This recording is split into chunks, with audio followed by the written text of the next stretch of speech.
Well, according to the number of views the video has, the entire world has heard about Joseph Kony. In case you're one of the few that hasn't, he's a warlord in Uganda that a group of activists has been working on raising awareness of.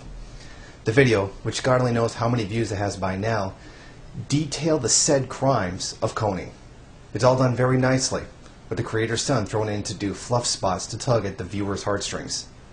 This video has mysteriously gotten all over the newspapers and news in next to no time whatsoever. Even faster than what should be possible for even a viral video. The video is very well done, far better than what some guy and his friends should have been able to do on almost no budget. In the video they spend a great deal of time explaining the various reasons why Kony should be stopped. There's a multitude of reasons put forward.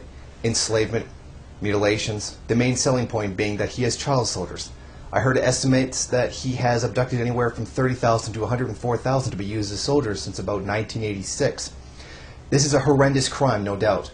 The man has been running his private army called the Lord's Resistance Army, which surprisingly sounds a lot like a religious fundamentalist organization, a spiritual guerrilla army that is hell-bent, so to speak, on bringing the word of Jesus Christ to Africa. The creator of the video assures us that he has no ideology and is just doing it for himself. Unfortunately for him, the world has access to Wikipedia and other resources that we can see he's a syncretic Christian extreme religious ideology. He's basically a Christian fundamentalist. No doubt, like most fundamentalists, he's using the Word of God for his own purposes, mainly wealth and power. The creator of the video does little in explaining what he wants done. He mainly says the same thing over and over again, just wording it differently. His ultimate desire is to raise awareness to have the U.S. Army sent into Uganda to stop him. Have no illusions. He is not advocating keeping the peace like in past conflicts in Africa and elsewhere. He is advocating direct U.S. military involvement, military operations in the country directly to have the man killed. I believe they are asking to have him arrested and placed on trial for his crimes, but we've seen what the U.S. military do to people who are supposed to go on trial. I have no illusions about what is going on. A good investigation of the man who made this documentary and generally researching the subject gives you a clue to what he's really after and what is really going on. This artificially created movement is an absolute fraud. There is no concern for the Ugandan people anywhere in this masquerade of imperialism. Have no illusions. This is not the work of some hipster hippie movement to save people. This is the man leading the movement. This is the real Jason Russell, not some hipster young fathers all laid back and really passionate about peace and saving children. This is the real man and what he is about. He's about aggressive foreign policy and attempting to drag the people along with it. There is little evidence to prove it, but this man could be a CIA shill, if not an outright CIA operative. This whole movement is a plot by U.S. imperialism to make its move into Africa. The reason for it is simple. China has been moving into Africa unchallenged by U.S. power for a while now. They've set up programs to build countries in exchange for natural resources. They've been quite successful because China doesn't have a history of invading people and killing them like America does. They offer deals to governments and follow through on those deals without causing any bloodshed. This makes China a reliable and fair choice for assistance in Africa. One many are all too happy to work with. Anti-American sentiment may be at an all-time high in the Third World, particularly Africa, the Middle East, Sub-Saharan Africa. China is wisely taking advantage of the negative view the world has of the U.S. and is using it to build its own empire. As one will expect, the U.S. cannot simply allow the formation of another empire taking its resources and influence that they believe should be theirs. A decade of war in the Middle East has done nothing to improve the image of America, done fairly well in obtaining access to energy resources, and has failed in its military endeavors to build stability among its puppet governments. The building of relations with China must be stopped by the U.S. before the slope becomes too slippery and the empire crumbles. China and the governments are well aware that blood can be smelt. The time of the U.S. empire is almost over. Inflation, social unrest, poor world opinion, too many wars, and stagnating foreign policy are all bringing about an end. The U.S. must expand its grip further if it is to maintain its position in the world. Empires, like capitalism, must keep expanding. One of the few places left to be totally seized by American capitalism is Africa. Have no illusions. This is U.S. imperialism at work. This is the imperialist propaganda machine going full blast. I, for one, am impressed. This marketing strategy to get America and the rest of the world behind another imperialist conquest is genius. No longer does anyone believe the lies of fighting terrorism or preventing the proliferation of nuclear weaponry. The tactic here is simple as it is ingenious. Build a simple, hippie-appearing grassroots movement, one similar to the CIA-funded and controlled Free Tibet movement. But this time, make it seem much more hipstery. One that appeals to the arrogant, self-assured, white first worldists. Make it appear as though the whole movement is grassroots and is coming from the people itself. The propaganda here is sinister as it is effective. They found the perfect spokesman. A clean-cut, good-looking, well-spoken young dad who wears his heart on his sleeve. The man reeks of being a product of a focus group and a marketing campaign. Unfortunately, tens of millions have already fallen for it. Fallen for the pro-war agenda with the hipster seal of approval on it. They've got some good strategy. Go annoy every celebrity. Get them on board with this. Go pester Angelina Jolie until she gets on the bandwagon and maybe adopts a kid from Uganda. This whole fraudulent grassroots movement has the flavor of white man's burden all over it. The great white civilizers are needed to step in and show these so-called savages how to live. If history shows us anything, it shows us what the white civilizers do to the people they help. Check a Native American reservation sometime. The sheer viral nature of this plot speaks volumes about who is really behind it. Nothing in the history of the internet has managed to go so viral so fast. The video posted, Jason Russell was in the newspaper in record time, without question. It's not often television or newsprint ever give any attention at all to a video on the internet. Rarely. If it has been political in nature and involves a specific politician. It's clear someone told these people to put it in their publications and broadcasts. There is nothing grassroots movement about this at all. It is absolutely a plot by U.S. imperialism. Do not fall for it. Using an emotional plea to help children is a new tactic for the war machine.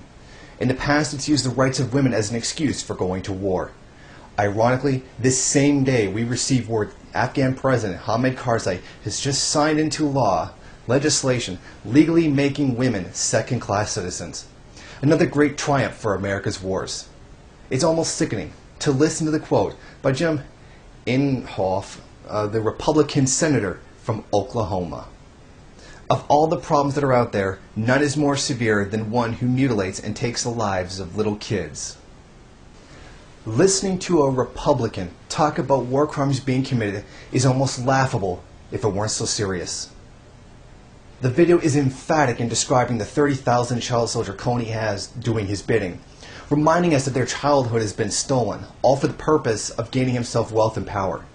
Seeing and hearing all those sentiments is almost infuriating when you consider the source. I know of a large group of children who've been abused in the third world. I see the hundreds of thousands of Iraqi children who have been killed by U.S. military actions. The hundreds of thousands of children who have suffered as a result of U.S. military actions in Afghanistan. These two wars have killed more children than Joseph Kony could ever possibly be blamed for. Jason Russell says we need to get a full invasion of Uganda. For what? According to experience, it will kill more children than it is claimed to be saving. It will all be for the personal wealth and power of the wealthiest in the world. An invasion of Uganda by U.S. forces will be worse for Uganda than Joseph Kony. The real reason for the invasion is covered up by neat little bits of propaganda, properly placed in order to get the support of everyone possible in the public to get behind it. Gaining the conservative vote is easy. Bad guys in a black or brown place is good enough for them. The white man's burden is all over this message. Makes certain groups of people feel superior. Getting the liberals and the leftists will be much more difficult. Tugging at the heartstrings of liberals is easy. Crocodile tears over the suffering of defenseless people is easy to get Democrats. So they throw in some nice leftist-sounding statements in the video. Where you live shouldn't determine whether you live. A nice sentiment. But they have an even better one in the video. They say it's the people with the money who dictate the priorities in a society that they are in. This easily gets to the ear and the heart of the left. The first time I heard this, I thought to myself, typical liberal pro-capitalism whining.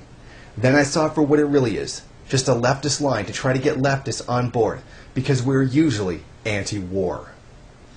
But the most telling part about all this, the one piece of propaganda that is a lie, that exposes all of this, saying Joseph Kony doesn't fight for any ideology. Well, that's completely untrue. He does have an ideology. It's syncretic Christian extremism. He is a Christian and fights for the Christian religion. He has on more than one occasion claimed to be establishing a theocratic state based on the Ten Commandments. His father was a lay catechist of the Catholic Church. He had a religious upbringing. His army originated from the Holy Spiritual Movement. This fact about Christian extremist position is deliberately being obscured by the people who made this video. The reason is simple. They don't want to alarm the evangelical groups in the U.S. If the evangelical public finds out he's a Christian fundamentalist, it'll be next to impossible to get these people to go to war against him. Unfortunately for the people really behind this, they couldn't just say he was a Muslim. Then it would have been easy. They're deliberately obscuring the Christian agenda in order to make war against him more palatable to the masses in America. This shows the blatant dishonesty on the part of the makers of this Kony 2012 video. People around the world, many people, are not fooled by what you are doing here. We know what you are really trying to do and who you really work for. This whole movement, to me, is nothing but a propaganda ploy by the U.S. government, possibly the CIA, to motivate the U.S. population into a war against a group in Uganda. A war that will cost trillions of more taxpayer dollars. It will kill millions of more people. Have no illusions. If the Iraq War caused that much suffering, imagine how much more difficult it will be to conduct a counter-guerrilla operation in Africa. Imagine how much more resources it will take. How much more manpower will be required. How many more dollars will be spent. We know what this is about. This is about panicking over China's expansion of influence into Africa. As the U.S. is losing support and power around the world, the economy is failing. The Chinese have been quick and smart to take advantage. This is not about fighting Joseph Kony. This is about competing with China. I wholeheartedly suggest that anyone considering giving money to Kony 2012 or Invisible Children not do so. This is not a protest group. It's a campaign to get the world to go to war for the profit of the ruling elite. There is suspicions about where the money is going due to the fact that the organization cannot account for a large portion of its funds. It's likely, in my opinion and many others, that the money is being funneled to the Congolese army. Money is being given to these organizations with the purpose of stopping the raping and murdering of children by Kony. The money, in our opinion, is likely going to the Congolese army, which rapes and murders children. Do not fall for this. This is imperialism with a new coat of paint on it. I, for one, I'm not going to fall for it.